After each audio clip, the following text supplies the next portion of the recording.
Mobile phone استعمال کرنے کے آداب۔ کال ریسیو کرنے والے کی مصروفیات، آرام اور نمازوں کے اوقات کی رعایت رکھیں، البتہ سخت ایمرجنسی کی صورت میں مستثنیٰ ہے۔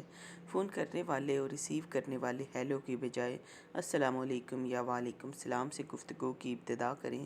اگر کسی اجنبی کو فون کریں تو سلام کے بعد اپنا مکمل تعارف کروائیں۔ 3 بار کال کرنے کے باوجود اگر کوئی فون نہ اٹھائے تو سمجھ لیں کہ اس وقت اجازت نہیں، کسی دوسرے وقت کال کریں۔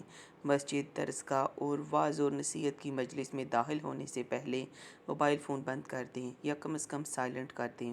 گھر میں بڑوں کے ہوتے ہوئے نوجوان بچیاں ہرگز فون نہ اٹھائیں، نیز بالکل چھوٹے بچوں کو بھی فون نہ اٹھانے دیں۔ مردوں کی موجودگی میں عورتیں فون نہ اٹھائیں۔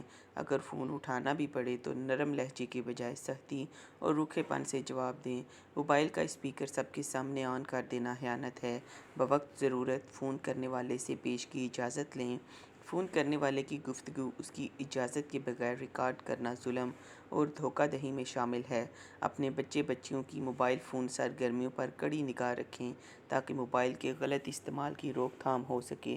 خواتین تہمت اور شک پیدا کرنے والی سرگرمیوں سے بچتے ہوئے موبائل استعمال کریں۔